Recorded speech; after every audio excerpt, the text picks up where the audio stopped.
Political junction వర్తమాన రాజకీయాలపై సమగ్ర విశ్లేషణ అందిస్తుంది. నమస్తే, వెల్కమ్ టు ఆదాన్. నమస్తే రాజేష్ గారు. రాజేష్ గారు, ఈరోజు మన డిస్కషన్లో ముఖ్యమైనటువంటి అంశాలు. నిన్న కీలకమైనటువంటి పరిణామాలు చూసాం. ఒక పక్క కసిరెడ్డి రాజ్, ఇంకో పక్క పిఎస్ఆర్ ఆంజనేయులు ఇద్దరు అరెస్టు, ఆ నేపథ్యం, ఆ ప్రక్రియ మొత్తం చూసాం. మద్యం కుంభకోణానికి సంబంధించి కొత్త అంశాలు, కొత్త పేర్లు వెలుగులోకి వచ్చాయి. A1 దగ్గర నుంచి మొదలు పెడితే A29 వరకు ఎవరెవరు ఉన్నారు, ఏ సంస్థలు ఉన్నాయని మొత్తం వివరంగా రిలీజ్ చేసింది.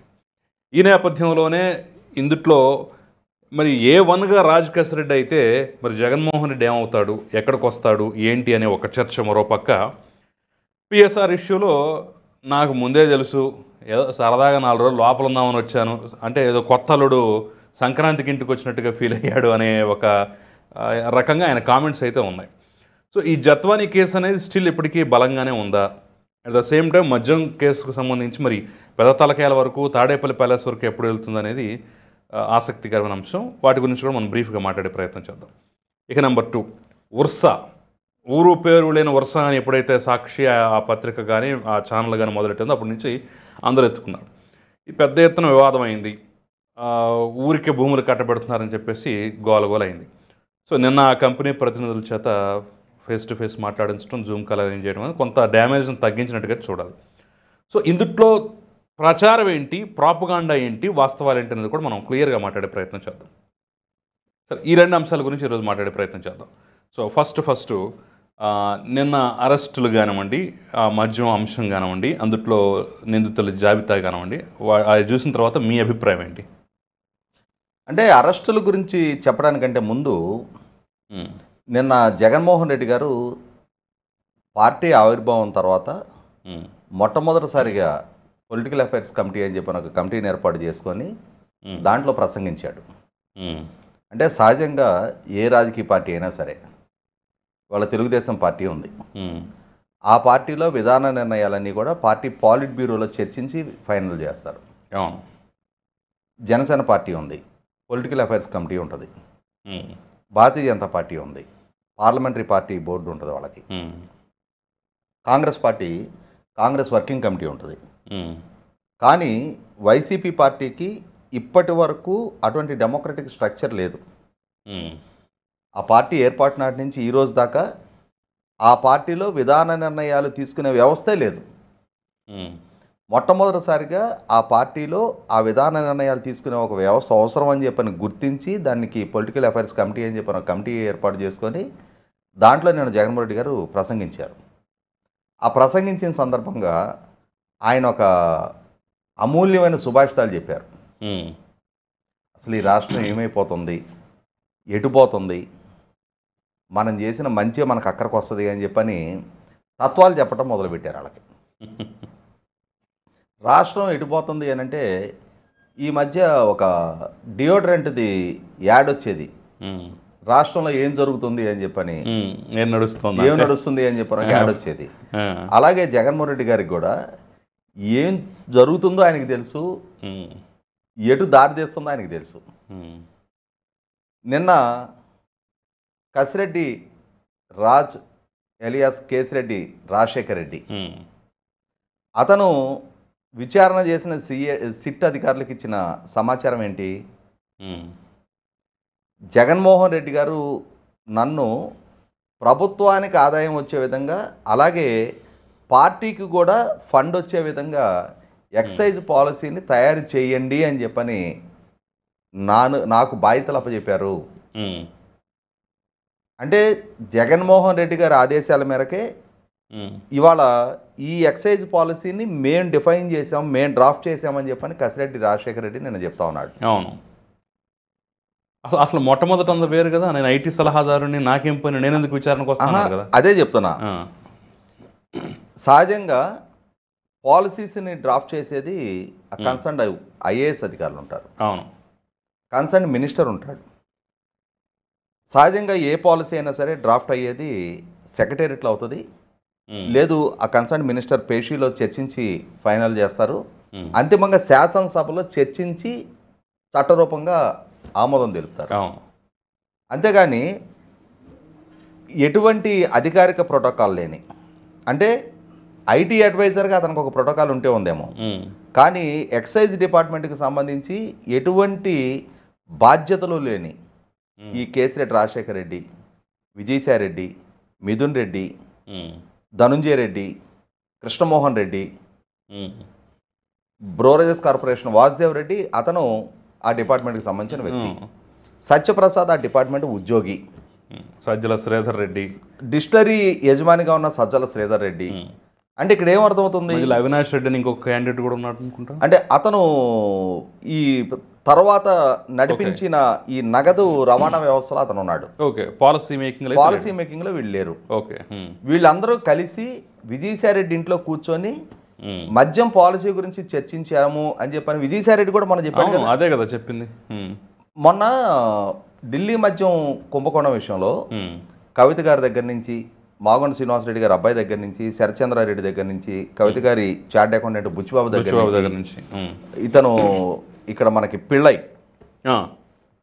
అభిషేక్ బోయినపల్లి, ఢిల్లీలో కేజ్రీవాల్ గారి దగ్గర నుంచి మొదలుపెట్టి ఆయన మంత్రివర్గ సహచరులు ఇంతమంది అరెస్ట్ అయ్యారు కదా. ఎందుకు వాళ్ళ మీద వచ్చిన ఆరోపణలు ఏంటి? లిక్కర్ పాలసీ మార్చారు అంటే వ్యాపారస్తులకు అనుకూలంగా పాలసీని మార్పు చేసి ప్రభుత్వ ఆదాయానికి గండి కొట్టారు అని చెప్పిన ఆరోపణ. అంటే ఇక్కడ అర్థమవుతున్నది ఏంటి మనకి, వ్యాపారస్తులు, అధికారులు, పాలకులు కలగలిసి ప్రభుత్వ పాలసీస్ని వ్యాపారస్తులకు అనుకూలంగా డిఫైన్ చేశారు, డ్రాఫ్ట్ చేశారు అని చెప్పని. ఇవాళ ఒక ప్రభుత్వ పాలసీ గురించి చర్చించటానికి రాజకీయ నాయకులకి ఏం సంబంధం? ప్రభుత్వ పాలసీ గురించి చర్చించడానికి ప్రభుత్వం ఉంది, ముఖ్యమంత్రితో కూడిన మంత్రిమండలి ఉంది, వాళ్ళకి సూచనలు సలహాలు ఇవ్వడానికి అధికార వ్యవస్థ ఉంది. వాళ్ళు కూర్చొని చర్చించాలి. న్యాయ నిపుణులను పిలిచి చట్టానికి అనుకూలంగా ఈ నిర్ణయాలు ఉన్నాయా లేవా అని చెప్పని, న్యాయ సమీక్షకు నిలబడతాయా లేదా అని చెప్పని అడ్వకేట్ జనరల్ ఒపీనియన్ తీసుకుంటారు. అంతిమంగా బిల్లు రూపంలో మొట్టమొదటి క్యాబినెట్ ఆమోదం తెలిపిన తర్వాత అసెంబ్లీలో బిల్లు రూపంలో ప్రవేశపెడతారు. కానీ ఇందాక మనం మాట్లాడుకున్న వాళ్ళల్లో ఎవరికైనా అధికారిక హోదా ఉందా? వాళ్ళు ఎంపీలేదా అయ్యి ఉండొచ్చు. రాష్ట్ర ప్రభుత్వ డే టు డే అఫైర్స్తో వాళ్ళకేం సంబంధం? అవును కదా. మిథున్ రెడ్డి, విజయసాయి రెడ్డి ఎంపీలు, ఒకళ్ళు లోక్సభకు, ఒకళ్ళు రాజ్యసభకు ప్రాతినిధ్యం వహిస్తున్నారు. ఈ కసిరెడ్డి రాజశేఖర్ రెడ్డి ఐటీ అడ్వైజర్, అతనికి ఈ విభాగంతో సంబంధం లేదు. కానీ వీళ్ళందరూ కలిసి ప్రభుత్వ ఆధ్వర్యంలో వైన్ షాపులు పెట్టాలి అని చెప్పనే పాలసీ డెసిషన్ వీళ్ళు తీసుకున్నారు అని అంటే, జగన్మోహన్ రెడ్డి గారి ప్రభుత్వ హయాంలో పాలన ఎలా జరిగింది అనేది ఆయనే చెప్పాడు కదా. ఖచ్చితంగా.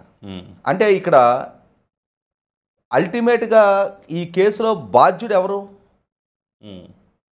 ఖచ్చితంగా ముఖ్యమంత్రి కదా. ముఖ్యమంత్రి కదా. ప్రకృతి వనరైన ఇసుకని ఉచితంగా ఇవ్వాలి అని ఒక పాలసీ డెసిషన్ తీసుకొని అమలు చేసినందుకు చంద్రబాబు నాయుడు గారు ప్రభుత్వ ఖజానాకి నష్టం కలిగించారు అని చెప్పని జగన్మోహన్ రెడ్డి గారు ఆయన మీద కేసు పెట్టాడు. మరి ఇవాళ ఈయన ముఖ్యమంత్రిగా ఉండి ప్రభుత్వంలో ఒక కీలక విభాగానికి సంబంధించి నిర్ణయాలు మీరు తీసుకోండి అని చెప్పని ప్రైవేట్ వ్యక్తులకు అప్పచెప్పడం ఏంటి? అదే కదా. ఇప్పుడు వాళ్ళు నిర్ణయాలు తీసుకున్నా, పాలసీ తయారు చేసినా అంతిమంగా ఆయన ఆమోదించిన తర్వాతే కదా అసెంబ్లీలోకి వచ్చేది. అవును. అంటే దానికి ఒక రకంగా బాధ్యత ఆయన కూడా వహించాలి కదా. అసలు ఒక రకంగా కాదు, పూర్తి బాధ్యత జగన్మోహన్ రెడ్డి గారిదే. అయితే ఇప్పుడు ఏమవుతుందంటే, జగన్మోహన్ రెడ్డి గారిని అక్యూజ్డ్గా చేర్చేలోపుగా మీరు ఇందాక ప్రస్తావించినట్టుగా ప్రస్తుతం రిమాండ్ రిపోర్ట్లో అక్యూజ్ నెంబర్ 1గా కేసిరెడ్డి రాజశేఖర రెడ్డిని చూపించారండి అని చెప్పని అడిగినందుకు 100కి 100 రూపాయలు మళ్ళీ సప్లిమెంటరీ ఛార్జ్ షీట్లు ఫైల్ అవుతాయి. ఓకే. అంటే ఇప్పుడు రిమాండ్ రిపోర్ట్ ఇది.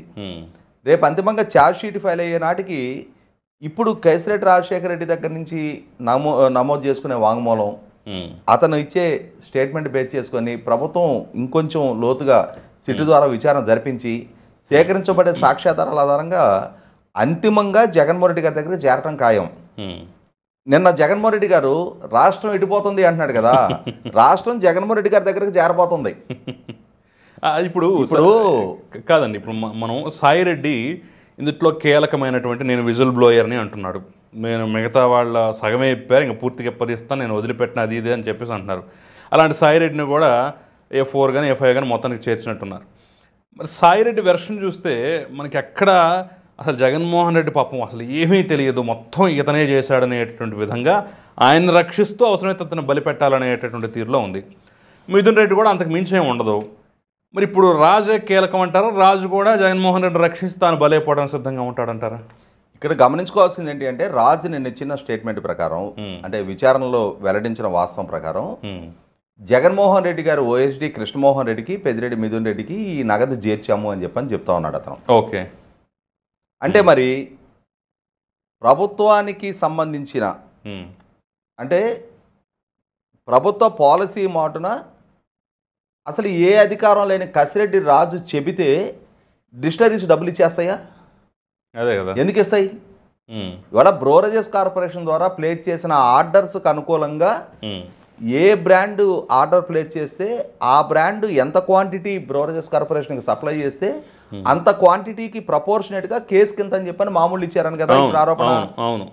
150 నుంచి 400. అంటే ఇక్కడ ఏ బ్రాండ్ ప్రొక్యూర్ చేయాలి అనేది బ్రోరేజెస్ కార్పొరేషన్ నుంచి ఒక డేటా ఎంట్రీ ఆపరేటర్ ద్వారా ఈ రోజు ఎంత క్వాంటిటీ ఏ బ్రాండ్ ప్రొక్యూర్ అయింది అనేది కసిరెడ్డి రాజు కార్యాలయానికి ప్రతిరోజు డేటా షేర్ చేశారు అని చెప్పని దానికి సంబంధించిన సాక్ష్యాధారాలు ఉన్నాయి. ఒక డేటా ఎంట్రీ ఆపరేటరు పూర్తి స్థాయిలో సహకరించింది అని చెప్పని చెప్తా ఉన్నారు కదా. ఎందుకనో నిన్న ఎక్కడ ఆమె ప్రస్తావన రాలా. మరి బ్రోరేజెస్ కార్పొరేషన్ ప్రభుత్వ విభాగం కదా, బ్రోరేజెస్ కార్పొరేషన్ నుంచి కసిరెడ్డి రాజుకి ఆ సమాచారం వెళ్తుంది. పాలకుడుగా ఉన్న జగన్మోహన్ రెడ్డి గారు excise minister, excise principal secretary, beverages corporation MD, వీళ్ళు కదా అంతిమ నిర్ణయాధికారం వాళ్ళ చేతిలో కదా ఉంది. మామూలు ముడితే వాళ్ళకి ముట్టాలి. అవును. అసలు ఈ కసిరెడ్డి రాజు ఎవరు? అతనికి ఎందుకు డిస్టిలరీలో డబ్బులు ఇస్తారు? ఇక్కడ ఇంకొక ఆరోపణ కూడా గతంలో వచ్చింది. ఇప్పుడు ఏ బ్రాండ్ ఈరోజు ఫలానా బ్రాండ్ మధ్య ఇంత అమ్మాలి అనేటటువంటి నిర్ణయాధికారం కూడా కసిరెడ్డి దగ్గరే ఉంది. ఆయన చెప్తే వీళ్ళు ఫాలో అవుతారు అనేది కూడా ఒక ఆరోపణ. అట్లా కాదు, ఏ బ్రాండ్ ఎంత పంపాలి అనేది వాసుదేవ్ రెడ్డి ఇవాళ వచ్చిన సమాచారం మేరకు ఆ నిర్ణయాధికారం వాసుదేవ్ రెడ్డి చేతిలో ఉంది. ఏ బ్రాండ్ ఎంత ఆ రోజు సప్లై చేశారనే లెక్క రాజుకెళ్తుంది. మీ దగ్గర నుంచి ఇన్ని కేసులు వచ్చినాయి కాబట్టి అన్ని 150 పంపండనో 300 పంపండనో 450 ఆ కేసుకి ఫిక్స్ చేసిన రేటు ప్రకారం ఆ డబ్బులు పంపించమని చెప్పే సమాచారం కసిరెడ్డి రాజుది. దానికోసం అతను ఒక వ్యవస్థను ఏర్పాటు చేసుకున్నాడు. క్యాష్ హ్యాండ్లర్స్ అంట, క్యాష్ కొరియర్స్ అంట, డిస్ట్రిక్ట్ ఆర్గనైజర్స్ అంట, అంటే పాపప్ సొమ్ము ఎన్ని పదవులైనా క్రియేట్ చేస్తారు, ఎంతమందికైనా ఉపాధి కల్పన చేస్తారు, ఎంత పెద్ద నెట్వర్క్ అయినా ఏర్పాటు చేసుకుంటారు, అందులో డౌట్ ఏముంది. అయితే ఇక్కడ గమనించుకోవాల్సింది ఏంటి అంటే అంతిమంగా ఇంత పెద్ద అంటే మామూలు పర్వం కొనసాగుతున్నప్పుడు విజయసాయిరెడ్డో లేకపోతే కసిరెడ్డి రాజు జగన్మోహన్ రెడ్డి గారిని ఈ అంశంలో ఆయన ప్రమేయం లేనట్టుగా వీళ్ళు లబ్ధిదారులు అని చెప్పని చిత్రీకరించిన ప్రయత్నం చేసుకుంటున్నా ఇక్కడ మిథున్ రెడ్డి ద్వారా పెట్టుబడులు పెట్టారు అని చెప్పని వార్తలు వస్తూ ఉన్నాయి.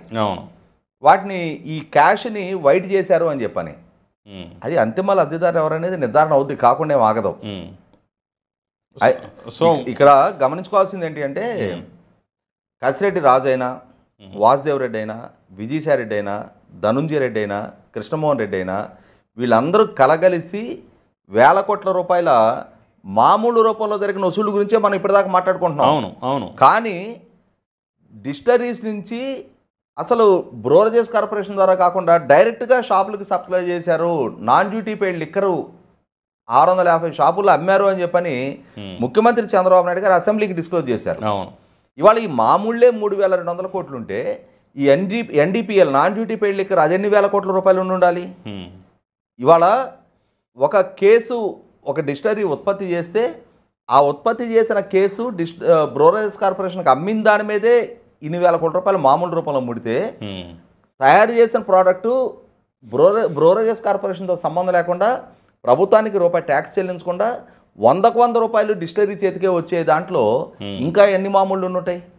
అంటే డిస్టరీస్కి అంత ఆయాచిత లబ్ధి జరగనిస్తారా? 100కి 100 రూపాయలు డిస్టరీ వాళ్ళని బ్రోరేజెస్ కార్పొరేషన్కి సప్లై చేసే దాంట్లో కేసు 1000 రూపాయలకు కొంటే దీంట్లో 2000కి ఇస్తారేమో, అంతేగాని మొత్తం వాళ్ళని ఏం తిన్నీరు. మరి అది ఎన్ని వేల కోట్లు పన్ను కట్టేదానికి 150 నుంచి 450 లంచం అంటే దానికి ఇంకెంత అదే అంటున్నా. కాబట్టి ఏంటంటే 100కి 100 రూపాయలు వ్యవస్థీకృతంగా కొన్ని వేల కోట్ల రూపాయల అక్రమాలకు పాల్పడ్డారనేది వాస్తవం. ఇవాళ ఇందాక మనం ప్రస్తావించుకున్నట్టుగానే ఆ, జగన్మోహన్ రెడ్డి గారు కసిరెడ్డి రాజుని పిలిచి ప్రభుత్వానికి పార్టీకి ఫండ్ వచ్చే విధంగా పాలసీ డ్రాఫ్ట్ చేయన్న అంట. అతను ఐటీ అడ్వైజర్ కదా, మరి జగన్మోహన్ రెడ్డి గారు ఎప్పుడన్నా అతను కూర్చోబెట్టుకొని బీయింగ్ ఐటీ అడ్వైజర్ నువ్వు మంచి మంచి కంపెనీలను ఛానలైజ్ చేసి తీసుకురా, ఇవాళ రాష్ట్రంలో ఐటీ పరిశ్రమ అభివృద్ధి చెందాల్సిన అవసరం ఉంది, ఇక్కడ యువతకు ఉపాధి కల్పన జరగాలి, యువత ఉద్యోగాల కోసం కాలేజీలో చదువుకొని బయటకు వచ్చిన వాళ్ళు సంచికి బట్టలు పెట్టుకొని హైదరాబాదో చెన్నైయో బెంగళూరు వలస వెళ్తా ఉన్నారు, లేదంటే విదేశాలకు తరలించాల్సిన పరిస్థితులు ఉత్పన్నమవుతా ఉన్నాయి. రాష్ట్రంలో మనమే ఆ ఇండస్ట్రీని పెంచే విధంగా ప్రయత్నం చేద్దాం. ఐటీ అడ్వైజర్గా నేను నియామకం చేసాం, నువ్వు ఎన్ని కంపెనీలు తెచ్చావు అని చెప్పిన ఎప్పుడైనా రివ్యూ సమావేశం పెట్టాడా? అంటే ఇక్కడ అర్థమవుతుంది ఏంటి, ఐటీ అడ్వైజర్గా అతని విధులు అతను నిర్వహించాల, పాలకుడిగా జగన్మోహన్ రెడ్డి గారు ఆ దిశగా అతని సర్వీసెస్ వాడుకోవాలా, అతని సర్వీసెస్ ఈ రూపంగా వాడుకున్నాడు. అయితే ఇక్కడ గమనించుకోవాల్సింది ఏంటి అంటే ఐటీ అడ్వైజర్గా ఇతను ప్రభుత్వ జీతం తీసుకున్నాడని చెప్పని మాట్లాడుకుంటున్నారు. అదంతా మొత్తం కలుపుకున్నా కూడా నెలకు 4 లక్షలు 5 లక్షలు అతనికి 2 లక్షలు అంటున్నారు. సరే 2 లక్షలు ఎలవెన్స్లు ఇవన్నీ ఉంటాయి వాళ్ళకి. ఇవన్నీ కాక అసలు సిసల లబ్ధ అతనికి ఇంకొకటి చేరింది. అదేంటి అంటే ఇతని ఆధ్వర్యంలో ఫీల్డ్ ఆపరేటింగ్ ఏజెన్సీ అని చెప్పని వాలంటీర్ల ట్రైనింగ్ అండ్ మానిటరింగ్ కోసం అని చెప్పని ఒక ఆర్గనైజేషన్కి బాధ్యతలు అప్పచెప్పారు. ఇతనికి సంబంధించిన Unicon consultancy company field operating ఏజెన్సీగా రాష్ట్ర వ్యాప్తంగా ఉన్న వాలంటీర్లకి ట్రైనింగ్ అండ్ మానిటరింగ్ కోసం అపాయింట్ చేయబడింది. దానికి సర్వీస్ ఛార్జిగా సంవత్సరానికి 68 కోట్ల రూపాయలు కట్టింది ప్రభుత్వం. 5 సంవత్సరాల్లో 340 కోట్ల రూపాయలు మెక్కాడు ఇతను. ఇతని ద్వారా ఏ ఊర్లో ఏ వాలంటీర్లకు ట్రైనింగ్ ఇచ్చారు మనం చూసాం కదా. రాష్ట్ర వ్యాప్తంగా వాళ్ళకి ఇచ్చిన ట్రైనింగ్ ఏంటి అంటే ఓట్లు తీసేయండి, వాళ్ళకి ఇచ్చిన ట్రైనింగ్ ఏంటి అంటే మీరు మనకి వ్యతిరేకంగా ఎవరైనా పార్టీ వాళ్ళు ఉంటే వాళ్ళు ఇళ్ళకెళ్ళి మీరు బెదిరించండి, కార్డులు తీసేస్తాం, మీ పెన్షన్లు బీకేస్తామని చెప్పని బెదిరించండి, జగన్మోహన్ రెడ్డి గారి సభలు ఉన్నాయి జనాన్ని తరలించండి, ఇవి ట్రైనింగ్లు ఇచ్చారు తప్ప అంతకు మించి వాళ్ళ విధులేంటి, మీ డూస్ ఏంటి, మీ డోంట్స్ ఏంటి అని చెప్పని వాళ్ళకి ఎవరు ట్రైనింగ్ ఇచ్చారు? కాబట్టి ఇక్కడ ఏదో ఒక వంకన ప్రభుత్వ ధనాన్ని దోచిపెట్టారు, ప్రభుత్వ పాలసీస్ మాట 1,000 కోట్ల రూపాయలు దోచుకున్నారు. ఈ దోచుకున్న నేపథ్యంలోనే ఇవాళ ఈ అరెస్టులు ఇవన్నీ జరిగినాయి. ఇక్కడ పిఎస్ఆర్ ఆంజనేయులు ప్రస్తావన కూడా డెఫినెట్గా చేసి తీరాలి. ఎందుకంటే ఇక్కడ ఈ ఇష్యూలో ఎలా అయితే అల్టిమేట్ బెనిఫిషరీ జగన్మోహన్ రెడ్డి, అసలు సిసలు అక్యూజ్డ్గా అతను ఉండాలి అని చెప్పని మనం మాట్లాడుతున్నాము. ఇప్పుడు పిఎస్ఆర్ ఆంజనేయులు కూడా కాదంబరి జత్వా అనే ఇష్యూలో అరెస్ట్ అయ్యాడు. అసలు కాదంబరి జత్వానికి పిఎస్ఆర్ ఆంజనేయులు గారికి ఎక్కడైనా గట్టుతా కథలు ఉన్నాయా? లేవుగా. అసలు ఏం సంబంధం? కాదంబరి జత్వాని ఎవరో పిఎస్ఆర్ ఆంజనేయులకి ఏం సంబంధం? పిఎస్ఆర్ ఆంజనేయులకి ఇన్స్ట్రక్ట్ చేసింది ఎవరు? ఇవాళ విశాల గున్ని ఇచ్చిన స్టేట్మెంట్ ప్రకారం సీఎంఓకి మమ్మల్ని పిలిపించి పిఎస్ఆర్ ఆంజనేయులు ఇచ్చిన ఆదేశాల మేరకు మేము ఆ అమ్మాయిని తీసుకొచ్చి అరెస్ట్ చేశామని చెప్పని చెప్తున్నాడు. ఎస్, విశాల గున్నికి సంబంధించిన వరకు అతను సుపీరియర్గా పిఎస్ఆర్ ఆంజనేయులు ఇన్స్ట్రక్ట్ చేశాడు. పిఎస్ఆర్ ఆంజనేయులకి ఇన్స్ట్రక్ట్ చేసింది ఎవరు? సీఎంఓలో పెద్ద మనిషి అయి ఉండాలి. 100కి 100 పాళ్ళు జగన్మోహన్ రెడ్డి గారే. ఎందుకంటే కాదంబరి జత్వాన్ని కేసు పెట్టించింది సజ్జన్ జిందాల్ మీద. సజ్జన్ జిందాల్ వచ్చి కలిసింది జగన్మోహన్ రెడ్డి గారిని, సజ్జల రామకృష్ణారెడ్డిని. వాళ్ళిద్దరిని కలిశాడు సజ్జన్ జిందాల్. వాళ్ళిద్దరు తీసుకున్న బాధ్యతల మేరకు, వాళ్ళు ఇచ్చిన అష్యూరెన్స్ మేరకు వాళ్ళకి సజ్జన్ జిందాల్కి ఏ లావాదేవీలు ఉన్నాయో, ఏ డబ్బు ఇచ్చి పుచ్చుకునే వ్యవహారాలు ఉన్నాయో మనకు తెలియదు. కానీ సజ్జన్ జిందాల్ మెహర్బానీ కోసం జగన్మోహన్ రెడ్డి గారి ఆదేశాల మేరకే సీఎంఓలోకి పిలిపించాడు. లేదు అని అంటే ఇంటెలిజెన్స్ అధికారిగా తన కార్యాలయానికి పిలిపించాలి. ప్రత్యక్షంగా సీఎంఓకి ఎందుకు పిలిపించాడు పిఎస్ఆర్ ఆంజనేయులు? ఇవాళ కాంతిలాల్ రాణా టాటా అయినా, లేదు విశాల్ గున్ని అయినా ఐపీఎస్ అధికారులుగా సుపీరియర్ అధికారి అది సీఎంఓకి పిలిపించి చెప్పాడు అని అంటే అక్కడ ఏంటి అర్థం? ఇక్కడ ఒక అంశం చెప్పుకొని తీరాలి మనం. వివేకానంద రెడ్డి గారి హత్య కేసులో దస్తగిరి అప్రూవర్గా మారాడు. అప్రూవర్గా మారినప్పుడు అతను ఒక స్టేట్మెంట్ ఇచ్చాడు. దేవిరెడ్డి శివశంకర్ రెడ్డి మమ్మల్ని ఇట్లా వివేకానంద రెడ్డిని చంపమని చెప్పినప్పుడు, అయా జగన్ గారి చిన్నాన్న ఆయన్ని మీరు డబ్బులు ఇస్తున్నారు కదా అని చెప్పని మేము చంపితే రేపు జగన్మోహన్ రెడ్డితో శత్రుత్వం కదా మాకు, రేపు ఆయన మమ్మల్ని ఏమైనా చేస్తే మాకు భవిష్యత్తు ఏంటి, మేము చెయ్యము అన్నాము. చెయ్యమంటే పిచ్చోడా, దీంట్లో చాలామంది పెద్దోళ్ళు ఉన్నారా, నీకు అటువంటి భయం లేదు అని చెప్పని నాకు భాస్కర్ రెడ్డితో అష్యూరెన్స్ ఇప్పించాడు, ఉమ్, అప్పుడు మేము డబ్బు తీసుకొని చంపడానికి డిసైడ్ అయ్యామని చెప్పని దస్తగిరి స్టేట్మెంట్ ఇవ్వడం జరిగింది. అంటే ఇక్కడ ఏంటి అర్థం? జగన్మోహన్ రెడ్డి గారికి తెలిసే ఈ హత్య జరిగినట్టుగా ఆ విధమైన సంకేతం వచ్చేటట్టుగా దస్తగిరి చెప్పాడు. ఉమ్, అలాగే పిఎస్ఆర్ ఆంజనేయులు కూడా సీఎంఓకి పిలిపించి అధికారులకు చెప్పడం అర్థం ఏంటి? అక్కడ సీఎంకి తెలిసే మీరు ఈ పని చేస్తున్నారు, సీఎం గారి ఆదేశాల మేరకే నేను ఈ పని మీకు అప్పచెప్తున్నాను అనే సంకేతం ఇవ్వటం. ఉమ్, కాబట్టి ఇవాళ పిఎస్ఆర్ ఆంజనేయులు ఆదేశాల మేరకు వీళ్ళు ఎలా అయితే కాదంబరి జత్వాన్ని తీసుకొచ్చి వేధింపులకు గురి చేసి వాళ్ళ కేసులో పిఎస్ఆర్ ఆంజనేయులు బాధ్యుడయ్యాడో, పిఎస్ఆర్ ఆంజనేయులు గారికి ఆదేశాలు ఇచ్చిన జగన్మోహన్ రెడ్డి కూడా 100% బాధ్యుడే. ఖచ్చితంగా. అంటే ఇక్కడ ఏమవుతుందంటే ఒక స్థాయి వరకు విచారణ పరిమితం చేస్తున్నారు. ఉమ్, అసలు సజ్జన్ జిందాల్తోటి యాక్సెస్ ఉంది, అలాగే ఆ యాక్సెస్ మేరకు అధికారులకు ఆదేశాలు ఇచ్చింది జగన్మోహన్ రెడ్డి గారు. ఆయన పాలనా హయాంలో ఆయన పోలీస్ డిపార్ట్మెంటు ఈ విధమైన ఉల్లంఘనకు పాల్పడుతున్నప్పుడు దాన్ని పర్యవేక్షించుకొని తీరాల్సిన బాధ్యత అయింది. ఆయన సీఎంఓలో దీనికి పథకరచన జరిగింది. 100% అది ఆయన ఆదేశాలతో ఆయన ఆశీస్సులతో జరిగినట్టుగానే భావించాలి. కాబట్టి ఇక్కడ కాదంబరి జత్వాని ఇష్యూలోనూ జగన్మోహన్ రెడ్డిని అక్యూజ్డ్గా చేర్చాలి. అలాగే మద్యం కుంభకోణం విషయంలో ఇక అసలు అక్యూజ్ నెంబర్ 1 లేకపోతే 1+1² ఏమైనా ఉంటే ఎన్నుంటే అన్ని జగన్మోహన్ రెడ్డి గారిని చేర్చాల్సిన పని అయితే ఉంది. ఎస్, ఖచ్చితంగా సార్. సార్ ఇక మనం రెండో టాపిక్లోకి వెళ్తే ఉర్సా మీద బహుశా నిన్న ఇచ్చినటువంటి వాళ్ళ ప్రజెంటేషను, వాళ్ళు చెప్పిన వివరాలు 99 పైసలకే మేమేం భూమి తీసుకోలేదు, ఇదిగో ఎంత అని చెప్పేసి లెక్కలతో సహా ఇచ్చిన నేపథ్యంలో కొంత అయితే సద్దుమడిగినట్టే కనిపిస్తోంది. బట్ ఇంకా ఏవో అనుమానాలు, ఇంకా కొంతమంది అయితే దుకాణాలు మూసేయండి అవసరం లేదని చెప్పేసి మాట్లాడటం, ఇవన్నీ మనం చూస్తూనే ఉన్నాం. సో మీ అభిప్రాయం ఏంటి అసలు? అంటే ఇక్కడ గమనించుకోవాల్సింది ఏంటి అంటే చంద్రబాబు నాయుడు గారి ప్రభుత్వం రాష్ట్రంలో నిరుద్యోగ యువతకి 20 లక్షల మందికి ఉపాధి కల్పన చేస్తామని చెప్పని వాగ్దానం చేశారు. 20 లక్షల ఉద్యోగ కల్పన జరగాలి అని అంటే వివిధ రంగాలకు సంబంధించిన కనీసం ఒక 30 లక్షల కోట్ల రూపాయల పెట్టుబడులు రాష్ట్రానికి రావాల్సిన అవసరం ఉంది. 30 లక్షల కోట్ల రూపాయల పెట్టుబడులు రప్పించే ప్రాసెస్లో కూడా ఎక్కువగా ఉపాధి దక్కడానికి ఆస్కారం ఉన్న రంగాలు ప్రస్తుతం మ్యానుఫ్యాక్చరింగ్ సెక్టార్ ఇండస్ట్రీసే కాకుండా ఐటీ అండ్ ఐటీ ఎనేబుల్డ్. మనం చూసాం గత 2.5 దశాబ్దాల కాలంలో ఈ ఐటీ అండ్ ఐటీ ఎనేబుల్డ్ రంగం సృష్టించిన వండర్స్. కాలేజ్ క్యాంపస్లోనే 3rd ఇయర్లో 6th సెమిస్టర్లో 7th సెమిస్టర్లో ఉండగానే పిల్లవాడికి ఉద్యోగం కన్ఫర్మ్ అయిపోవటం, వాడు గ్రాడ్యుయేషన్ కంప్లీట్ చేసుకొని బయటకు వచ్చి రాగానే ఒక ఆకర్షణీయమైన ప్యాకేజ్ తోటి కెరీర్ సెటిల్ అవ్వటం. అంటే ఒకనాడు గ్రామీణ ప్రాంతాల్లో ఒక రైతు కూలీల పిల్లలు చదువుకొని బయటకు వస్తే ఉద్యోగం దక్కించుకోవటానికి కనీసం 1 సంవత్సరం 2 సంవత్సరాల పాటు వాళ్ళు హైదరాబాద్ లాంటి నగరంలో రూమ్ తీసుకొని ఉండి ఆ కంపెనీ చుట్టూ ఈ కంపెనీ చుట్టూ తిరుగుతా, ఆ కంపెనీల్లో వీళ్ళూరాళ్ళు ఎవరైనా ఉంటే వాళ్ళతో లాబింగ్లు చేయించుకుంటా, ఇట్లా రకరకాల ప్రయత్నాలు చేసుకుంటే కానీ ఎండ్ ఆఫ్ ది డే ఉద్యోగం దక్కేది కాదు. అటువంటి స్థితి నుంచి వాళ్ళ చాలా వేగంగా పిల్లల కెరీర్లు సెటిల్ అవుతూ ఉన్నాయి. దాని పర్యవసానం కుటుంబాల ఆర్థిక స్థితిగతులు కూడా మెరుగుపడతా ఉన్నాయి, లైఫ్ స్టాండర్డ్స్ బెటర్ అవుతూ ఉన్నాయి. ఇది గత 2.5-3 దశాబ్దాలుగా వచ్చిన పరిణామక్రమం.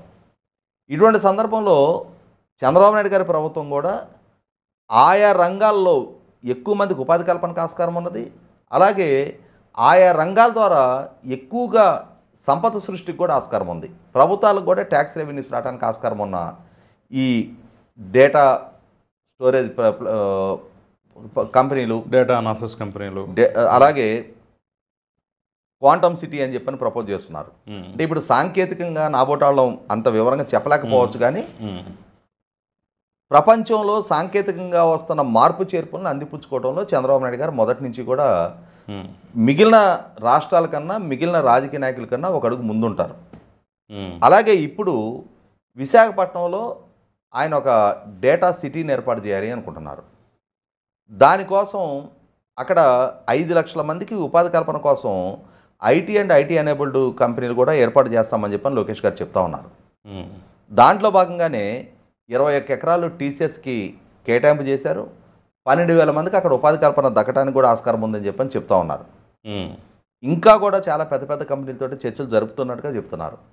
ఇటువంటి ప్రాసెస్లో ఇప్పుడు ఈ ఉర్సో క్లస్టర్స్ అని చెప్పని ఈ కంపెనీ విశాఖపట్నంలో సుమారుగా 5,600 కోట్లు 5,700 కోట్ల రూపాయలతోటి వాళ్ళు అక్కడ పెట్టుబడి పెట్టి ఒక కంపెనీ ఎస్టాబ్లిష్ చేసే ప్రాసెస్లో భాగంగా ప్రభుత్వం వాళ్ళకి 2 భాగాలుగా 56 ఎకరాలు ఒక ప్రాంతంలో 3.5 ఎకరాలు ఒక ప్రాంతంలో వాళ్ళకి భూములు కేటాయింపు చేసింది అని చెప్పని వార్త వచ్చింది.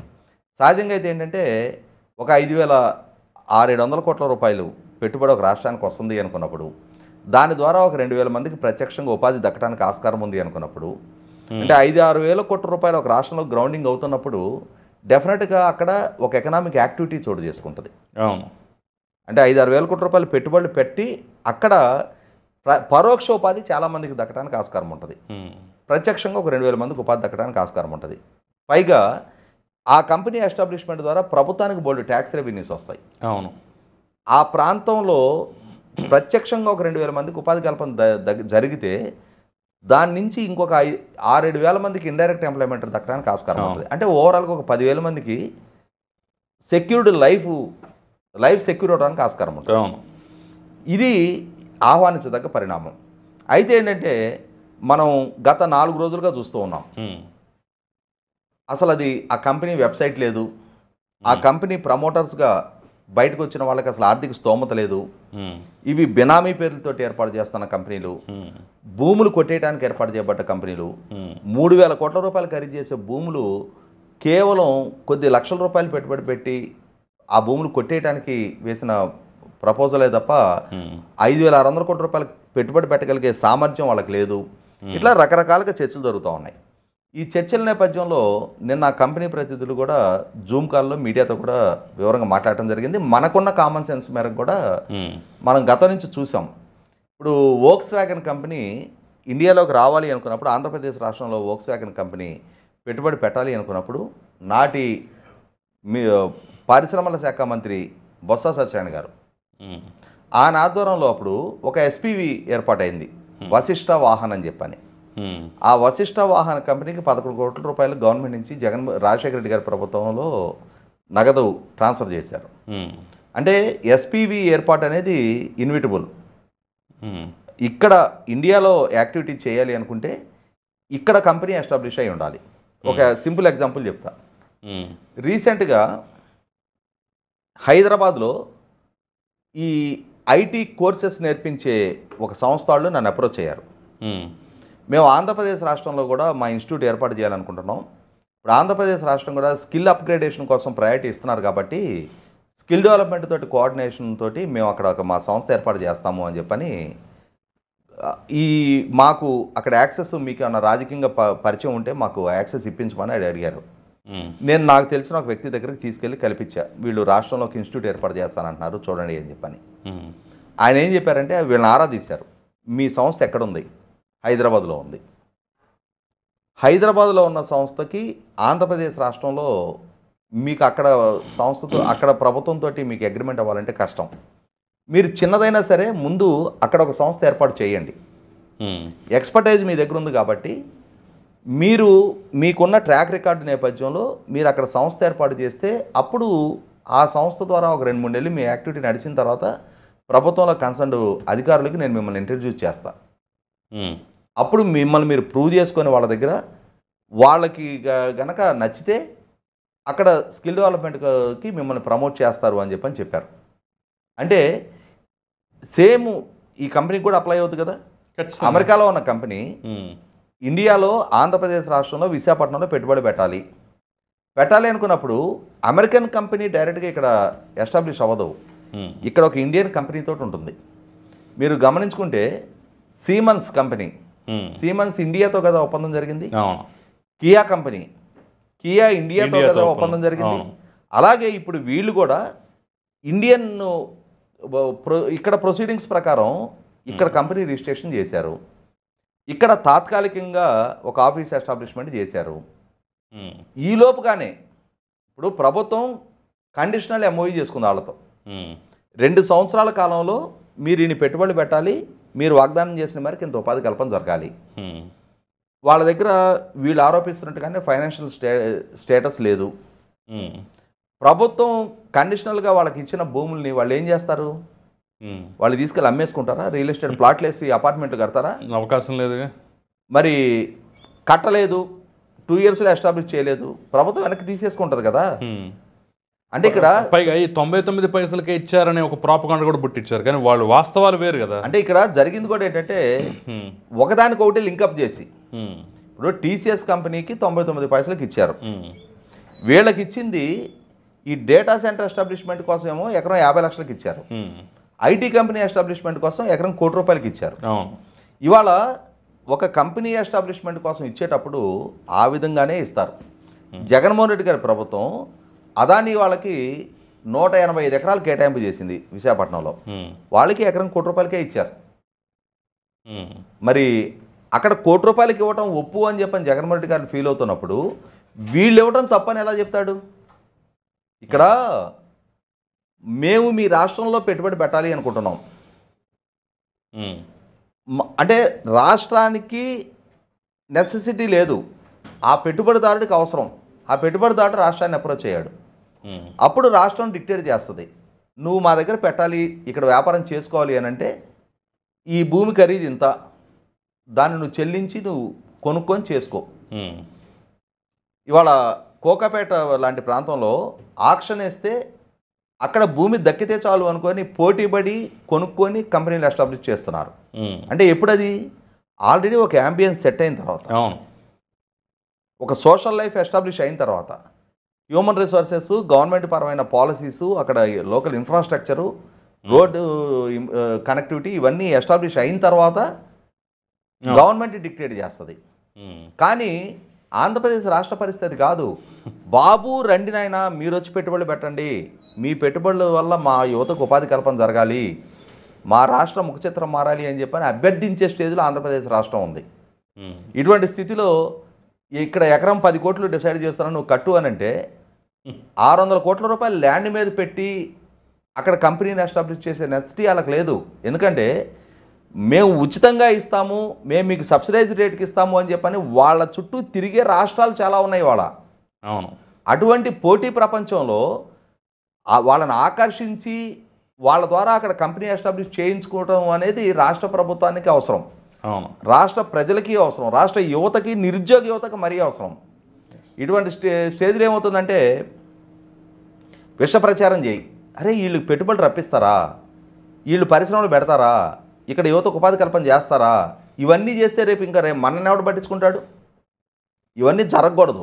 ఈ ప్రభుత్వానికి మంచి పేరు రాకూడదు. ఈ ప్రభుత్వం చేసిన 20 లక్షల ఉద్యోగ కల్పన వాగ్దానం నెరవేరకూడదు అనే ఒక దుగ్ధతోటి, కుయుక్తులతోటి ఎలా అయినా సరే పెట్టుబడిదారుల మొరాలిటీ దెబ్బతీయాలి, వాళ్ళకు దురుద్దేశాలు ఆపాదించాలి, ప్రభుత్వంలో ఏదో పెద్ద కుంభకోణం జరుగుతున్నట్టుగా ఎస్టాబ్లిష్ చేయాలి, విష ప్రచారం చేయాలి. ఆ ప్రచారానికి రకరకాల మార్గాల్లో, అంటే కొంతమంది మాజీ చట్టసభ ప్రతినిధులు, ఇప్పుడు కేసినేని నాని గారికి, కేసినేని చిన్ని గారికి వ్యక్తిగత వైషమ్యాలు ఉన్నాయి. ఆ వైషమ్యాల దృష్టి ఆయన కేసినేని చిన్ని గారికి ఇందులో ఒక ప్రమోటరు చేలుడు ఫ్రెండు అని చెప్పని, క్లాస్మేట్ అని చెప్పని దాన్ని సాగ్గా చూపించి కేసినేని చిన్నికి బినామీ అని చెప్పని నాని గారు రాయటం, వైసీపీ సోషల్ మీడియాలో, వైసీపీ ప్రధాన స్రవంతి మీడియాల్లో, వాళ్ళ సొంత మీడియాల్లో ఇంకొక రకమైన కథనాలు రాయటం, జాతీయ స్థాయిలో కూడా రాష్ట్ర ప్రభుత్వ బ్రాండింగ్ని దెబ్బతీసే ప్రయత్నం చేయటం. అంటే వీళ్ళ యాతావాత ఆలోచన ఏంటి అంటే ఏమైనా చేయి, రాష్ట్రంలోకి పెట్టుబడులు రాకూడదు, ఈ రాష్ట్ర ప్రభుత్వాన్ని ఒక ఫెయిల్యూర్ ప్రయోగంగా ప్రజల ముందు చిత్రీకరించాలి, ఒక డిఫాల్ట్ సీఎంగా చంద్రబాబు నాయుడు గారిని చూపించాలి. లోకేష్ యువగళమని పాదయాత్ర చేసి 20 లక్షల ఉద్యోగాలు ఇస్తానంటాడా? అసలు మేము పెట్టుబడులు రానిస్తే కదా, రాకుండా మేము మాకు చేతనైన అడ్డంకులు మేము సృష్టిస్తామనే వైఖరి ప్రదర్శిస్తున్నారు. దీన్ని చూస్తే నాకేమనిపిస్తుందంటే, అంటే అంత ఎక్స్ట్రీమ్గా కంపేర్ చేయకూడదేమో, కానీ నిన్న కాశ్మీర్లో టూరిస్టుల మీద దాడి జరిగింది. ఎందుకు? కాశ్మీరు అక్కడ శాంతి భద్రతల స్థితిగతులు మెరుగుపడి దేశవ్యాప్తంగా, ప్రపంచవ్యాప్తంగా ఉన్న టూరిస్టులు మళ్ళీ కాశ్మీర్లో అడుగుపెట్టడం మొదలుపెట్టి, అలా అడుగుపెట్టడం వల్ల అక్కడ లోకల్గా ఎంప్లాయ్మెంట్ క్రియేషన్ జరుగుద్ది, అక్కడ లోకల్గా ఎకనామిక్ యాక్టివిటీ పెరుగుద్ది, అక్కడ లోకల్గా ఉన్న పీపుల్కి ఈ టూరిస్టులకి మధ్య ఒక ఎమోషనల్ కనెక్టివిటీ పెరుగుతుంది. అంటే మనం ఓల్డ్ సిటీకి వెళ్తాం. ఒకనాడు ఓల్డ్ సిటీలో చాలా మత ఘర్షణలు జరిగాయి. ఇవాళ ఓల్డ్ సిటీకి వెళ్తే ఒక షాపింగ్కో ఒక రెస్టారెంట్కో వెళ్తే చాలా మర్యాదగా రిసీవ్ చేసుకుంటారు వాళ్ళు. ఎందుకు? మనం కస్టమర్స్ కాబట్టి. అంటే అలాగే ఇవాళ భారతదేశంలో వివిధ ప్రాంతాల నుంచి కాశ్మీర్కి టూరిస్టులు వెళితే అక్కడ కూడా వాళ్ళు కూడా ఆ మర్యాదగా రిసీవ్ చేసుకోవటం, అరే వీళ్ళు ఇంత మర్యాదగా ఉన్నారని వాళ్ళకి ఒక ఎమోషనల్ బాండింగ్ కనెక్ట్ అవ్వటం. అలా కనెక్ట్ అయినప్పుడు ఏమవుతుందంటే భారతదేశంలో మిగిలిన ప్రధాన స్రవంతి రాష్ట్రాలతోటి కాశ్మీరీ ప్రజలకు కూడా ఒక ఎమోషనల్ కనెక్టివిటీ బిల్డప్ అయిన పక్షంలో ఈ క్రాస్ బోర్డర్ టెర్రరిస్టులను వీళ్ళు రికగ్నైజ్ చేయరు, వాళ్ళకి ఆశ్రమం ఇవ్వరు. అది వాళ్ళకి ఇష్టం లేదు. అందుకోసం అని చెప్పని ఓహో శాంతి భద్రతలు కాపాడబడదంటే టూరిస్టులు వస్తారా? టూరిస్టుల్లో భయం కలిగిస్తే, వస్తే చంపేస్తామనే భయం కలిగిస్తే అప్పుడు టూరిస్టులు రారుగా. ఆ ఉద్దేశంతో నిన్న అమాయక టూరిస్టులను ఎలా అయితే చంపి ఒక భయానక వాతావరణం సృష్టించారో ఇది కాశ్మీరీ ప్రజల వాళ్ళ జీవనోపాధి మీద కొట్టిన దెబ్బ. సేమ్ టు సేమ్ ఇవాళ ఆంధ్రప్రదేశ్ రాష్ట్రంలో కూడా ఈ ప్రతిపక్షాలు అదే పాలసీ అడాప్ట్ చేసుకుంటూ ఉన్నాయి. గ్రామీణ నేపథ్యం ఉన్న రాష్ట్రం, రాజధాని లేని రాష్ట్రం, అక్కడ రాజధాని నిర్మాణం జరగాలి, అక్కడ యువతకు ఉపాధి కల్పన జరగాలి, ఆర్థికంగా కొనారిల్లిపోతున్న రాష్ట్రంలో ఆర్థిక స్థితిగతులు మెరుగుపడాలి అని చెప్పని ప్రభుత్వం చేస్తున్న చిత్తశుద్ధితో చేసే ప్రయత్నాలని అడ్డుకోవాలనే లక్ష్యంతో చేస్తూ ఉన్నారు. అక్కడ ప్రాణహాని కల్పించిన క్రాస్ బోర్డర్ టెర్రరిస్టులకి ఇక్కడ రాజకీయ నాయకుల ముసుగులో ఈ విధ్వంసకాండ చేస్తున్న వాళ్ళకి, కోట్ల మంది భవిష్యత్తుతో ఆడుకునే ప్రయత్నం చేస్తున్న వాళ్ళకి మధ్య వ్యత్యాసం అయితే ఏం లేదు.